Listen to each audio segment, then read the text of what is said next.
Hello, everyone, and welcome. This is the 17th of March. Inspired Connections has hit the Amazon stores, and please go ahead and get that link and get your copy. I'm very honored today to be interviewing the very lovely Cynthia Aldrich from the US, one of the contributing authors in the Inspired Connections. Welcome, Cynthia. Thank you, Jenny. It's a pleasure to be here. Yes, we are across different time zones. This is pretty remarkable what technology is allowing us to do. Yeah, yeah, you just have to figure out those time zones, how they work. Exactly. Your chapter is for a soul's greatest growth. Now, before I get into the questions that I have, and I've read your chapter, I'm going to introduce you to our listeners. Cynthia Lawrence Aldrich is a bereavement counselor, a writer, and a children's book illustrator.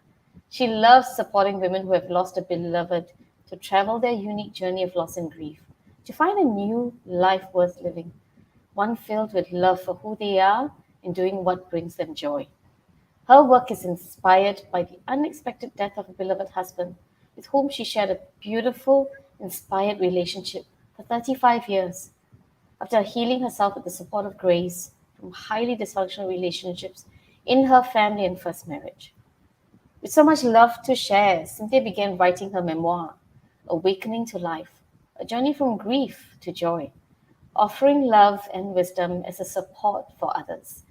In addition to her personal experience, she brings her life's wisdom as an artist, teacher, longtime journaler, herbalist, and shamanic practitioner into the healing circle of her counseling. All I See is Part of Me, a best selling children's book from 1996 to 2004, was illustrated by Cynthia, was published in 6 languages, and received the 1996 Award of Excellence from Mind, Body, Spirit magazine. Now, throughout the interview, we will be sharing the links on how you can get in touch with Cynthia. Without further ado, Cynthia, I'm going to ask you the first question. Where are you based? I'm based in Philadelphia, Pennsylvania, in the US, on the East Coast. Very nice. Have you always been there? No, I was born and raised in Seattle, Washington, on the West Coast. And I lived on the West Coast all my life, all up and down the West Coast until 2 years ago. Since my husband died, he we had been thinking about leaving where we were living at the time for a while because it was a farm. It was like 5 acres, and our priorities were changing. So I did leave, and I've been looking for the right place for me ever since. And have you found it? I don't know if I'm going to be able to say I'll ever be in one place for forever.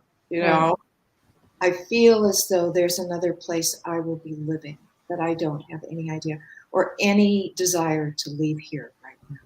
Yeah. Was the leaving part of the bereavement to leave the West Coast to kind of move away from the pain, from the loss?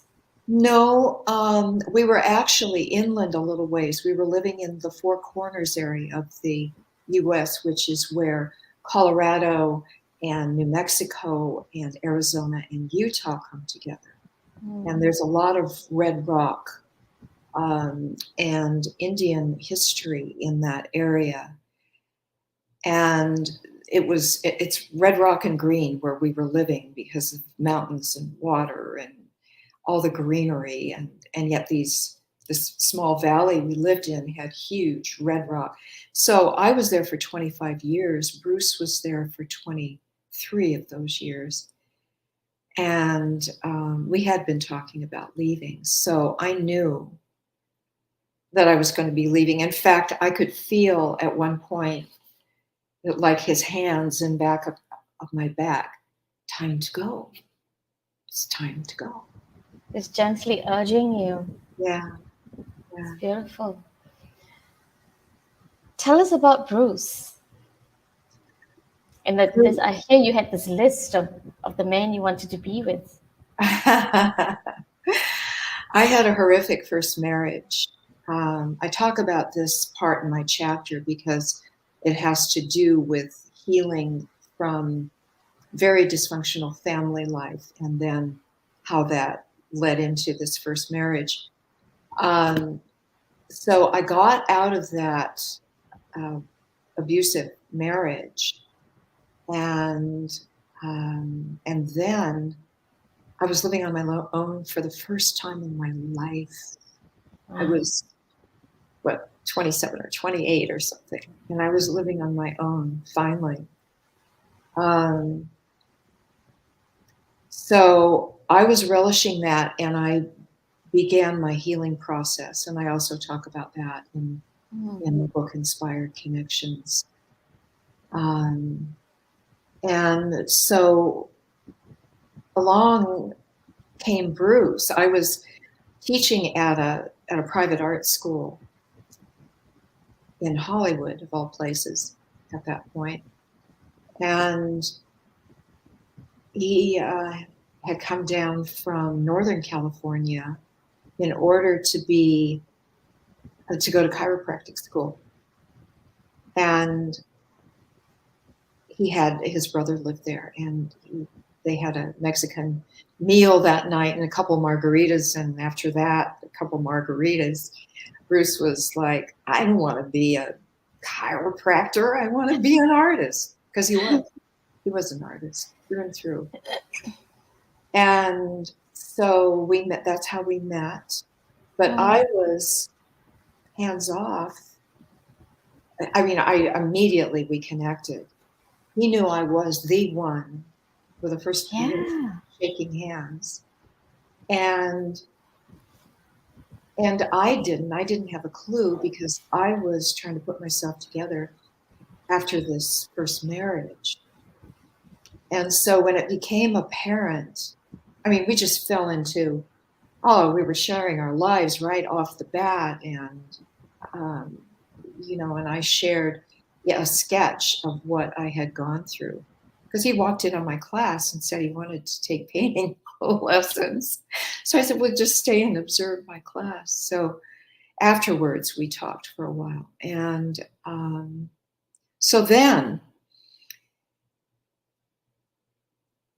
when it became apparent that he was in love with me, I really, it freaked me out because I was afraid of I was like a deer in the headlights of another romantic relationship at that point. Yeah. And so I asked him if he would give me some time to continue to sort through my marriage, which would give me a way to really feel how I felt about him. And he agreed. And he asked if he could call me occasionally, and I agreed. So we kept in touch, and 6 months went by, and all of a sudden, I was getting this urge to see him. I really wanted to see him. I wanted to see him again, and spend time with him. And I asked what that was about. And I got this nudge to write down all the characteristics. It's like, just so you know what they are. just so you know. So of what you'd want in a romantic relationship with a man. So I did. And when I got through with the list, I went, oh, that's Bruce. Wow. And I'm getting shivers now just talking about it. Yeah. And then I felt love filling my heart. That was, it was a little bit of a surprise that it was Bruce. But then I felt my heart opening, and it just kept getting opener, more open and more open, and it just kept expanding. And I felt this expansive, for the first time in my life, I went, oh my gosh, this is what love feels like. this is what Bruce is feeling. And then from there, I talk about that. Yeah. In the chapter. So yeah. Yeah, thank you for sharing that. That's amazing. To have had that checklist, right? Almost like, do you know what you're doing? No, I don't. Tell me. It was a ruse to get me to recognize it. I was ready, right? Yeah. Like you said, the little nudge, right? It's all we need. Sometimes it's the little nudge to push us in the right direction. Yeah, one of my higher selves was just like, let's get it going here. Yeah. You talk about grace in your book. Yes. Yeah. What does grace mean to you? Grace are the times that in the heart of difficulties, in the heart of sometimes unthinkable difficulties and dysfunction, especially in my primary family, there would be something that would happen, like something would happen where I could be away from the house and I could be with other people who really wanted me. Like in school, you wrote about that. Yes, like in school, like with neighbors, like with aunts. I had, some favorite aunts because I think some of them maybe kind of intuited or could kind of tell. Pick up on something, yeah. Yeah. And so, so that, and Bruce was grace. Where I'd come through this up to my life, just being not even knowing what's normal, but I thought what I had been living was normal. So to find out and feel love for the first time and to have someone love me for who I really am for the first time was grace also. So after all of that pain, there was this love. And so those are some examples of grace. Beautiful. When I was reading the beginning of your chapter and you talked about the relationship, I would say the trying relationship that you had with your mother, where, from the beginning, from the onset, you felt that she didn't want you. And when you realized that later on in your life, when you had that profound realization of that feeling, how did you deal with that? Well, the first thing is that when I was on my own for the first time and realized that even though the abuse was different, what I went through was different with my mother and with my first husband, it felt the same. And that's when I had this huge realization that I'd been abused my whole life. And that set me on no, I'm not going to continue to go down that path. I'm not doing that. I want to live in a different way. I want to live and move into my wholeness. Enough of this. And then there was a process that I described in the book of what I did at that time. A lot of it is a process of inquiry, asking questions like,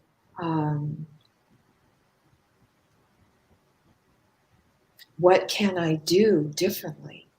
What can I do differently to go forward?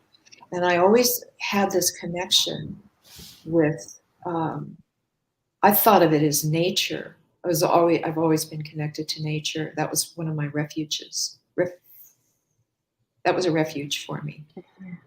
And through that, I realized my larger connection with God Source. And so I would talk, and either my higher self or, Source or somebody would give me an answer. I would get, sometimes I had to persist in asking, but I would always get an answer to my question of, what do I do? Can I have some help moving forward with this? Please, I really would like that. That's awesome. So this process of inquiry, that's how you found the answers that helped you to heal. Yes. From that relationships, right? The two, and for you to see, oh my gosh, these two relationships, they're not very different. No, they weren't. Yeah.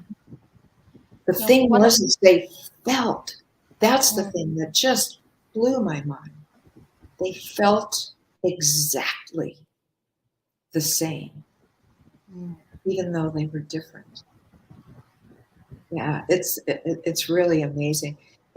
I understand why now, and I do talk about that a little bit in the book also. Yeah.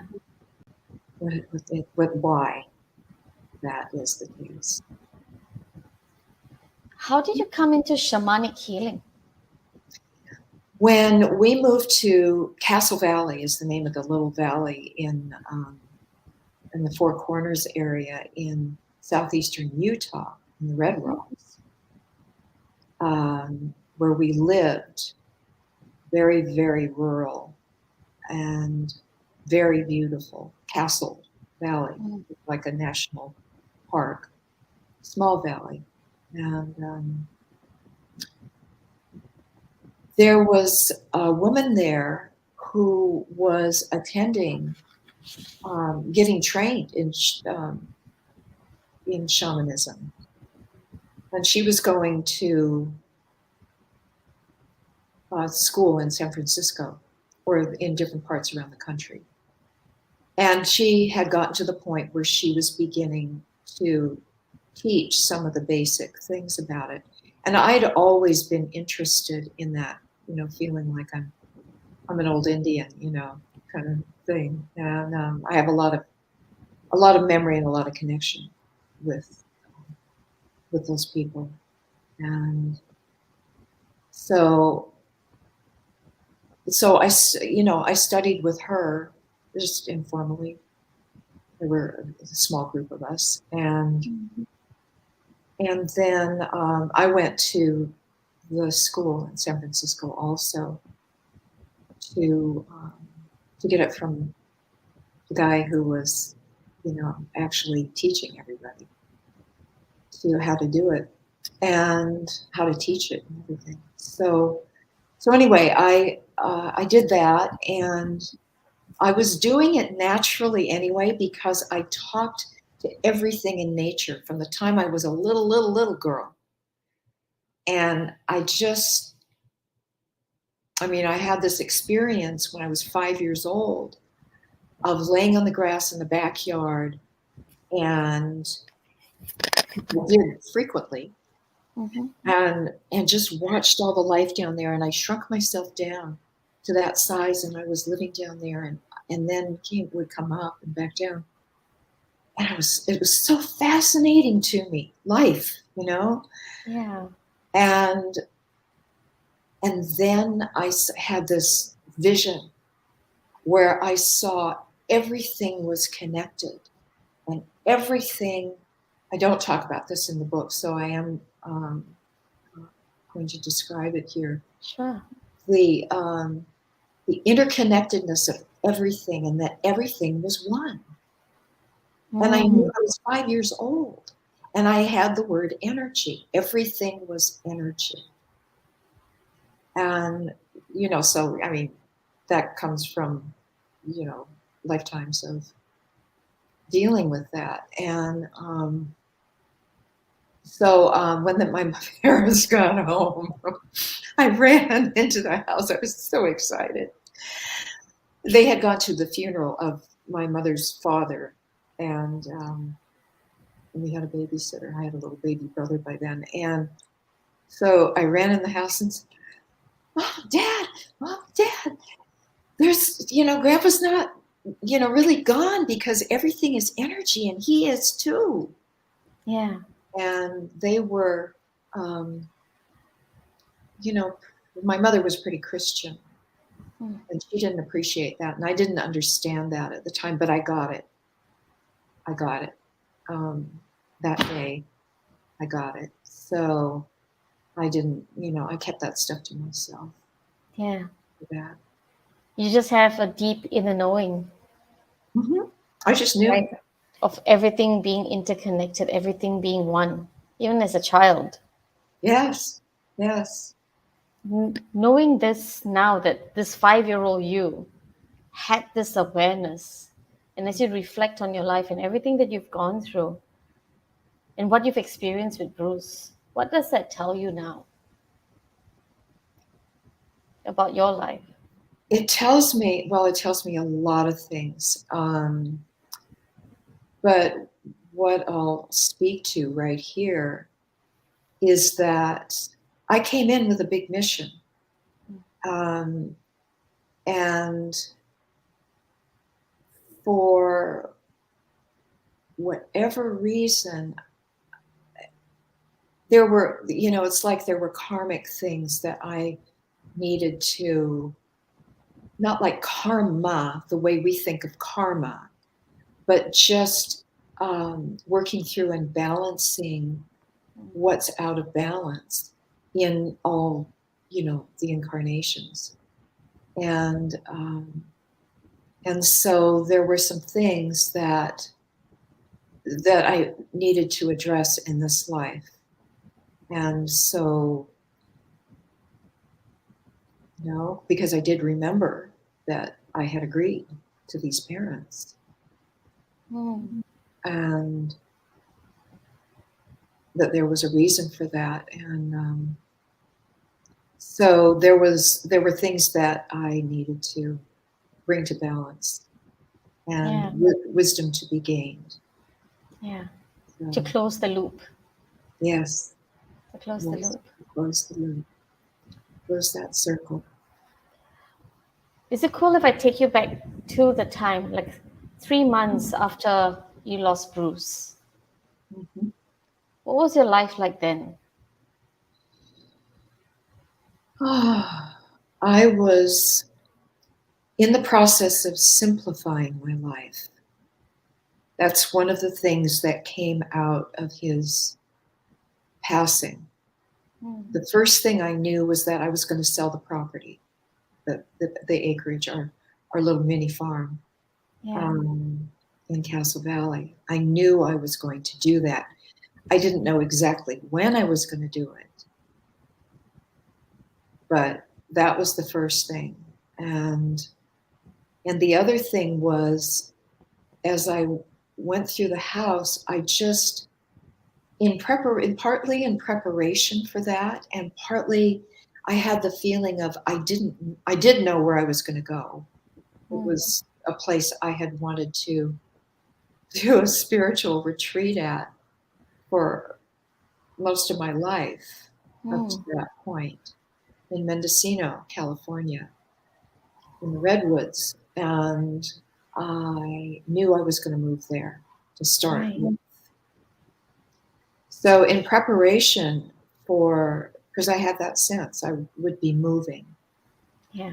I just started to really lighten up, and I had a construction business, design build business, and it was dealing with all of that, all of the machinery and the job trailers and the tools and the materials, marble, granite, it's roofing, big logs, because he designed and built these gorgeous homes. All that inventory.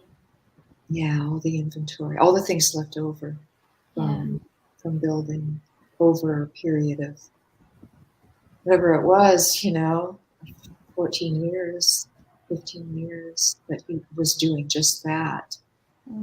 And So, oh, that really took me back. Would you give me what the question was 3 How are you? months after. 3 months after, yeah. So I was in that process, and I took a trip to a friend's house who lived in Colorado.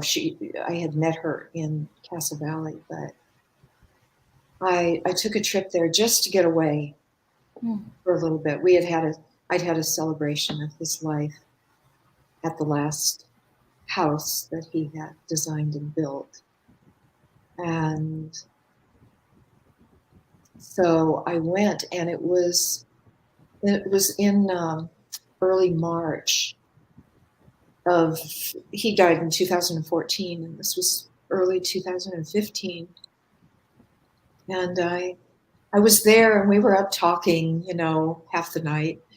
And at one point I was talking about the house, because he had started an addition. We lived in a very small house.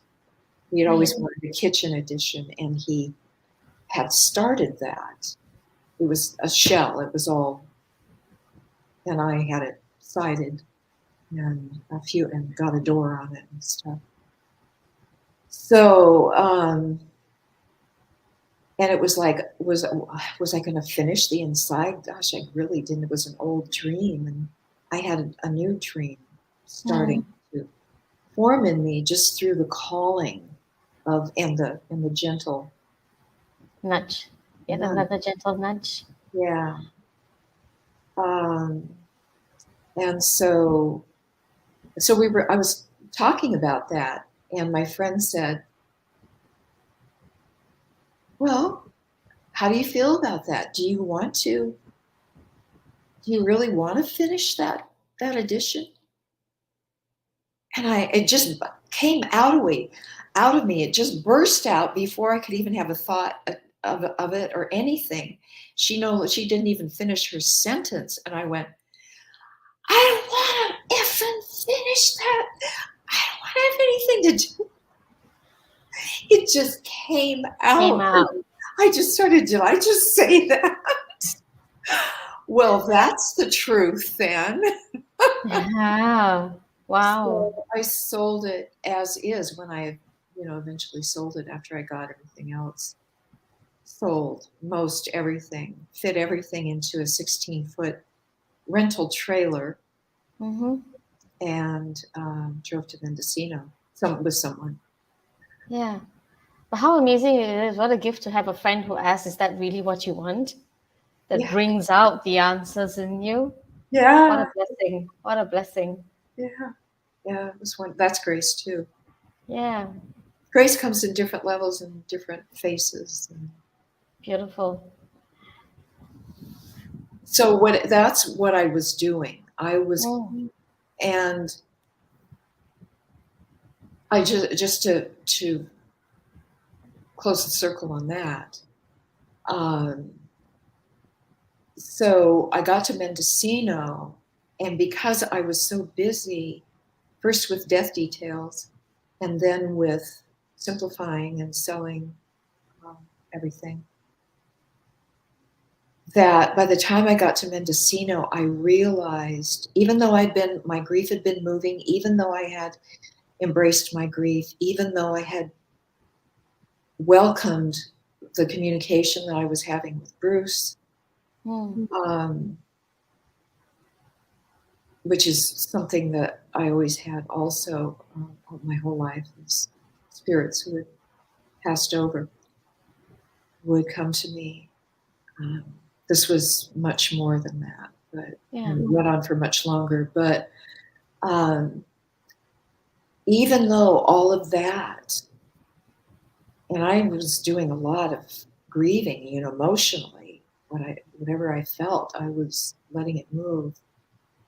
And yet, when I got to Mendocino, I was not only exhausted, but that's where I really began my healing. Wow. I lived in a cabin in the redwoods for a year. Amazing. And did my healing, did a lot of healing. Amazing. You know. I understand that you have a message. Before we started the recording, you said you have a message for women out there who are going through what you have gone through. Mm. Well, I want you to know that you are welcome. I have a circle of caring and kindness and acceptance for whatever you're feeling, wherever you are in this right now or any right now moment. And you are welcome to come into my circle if you would like to experience some healing, someone to walk with you on your journey of loss and grief. Someone who knows what you've been through or are going through. And I welcome you. Thank you, Cynthia. It's been an honor to interview you today, to chat with you about your book, and congratulations on the launch of Inspired Connections. Thank Can't you. wait to get a hard copy of the book. Yes, yes, yes. The Um, book launches March 17th. Today, yeah, March Yes, 17th today. today. That's Yeah. right. All right, Okay. everybody. We'll catch you later. Bye for now. Bye.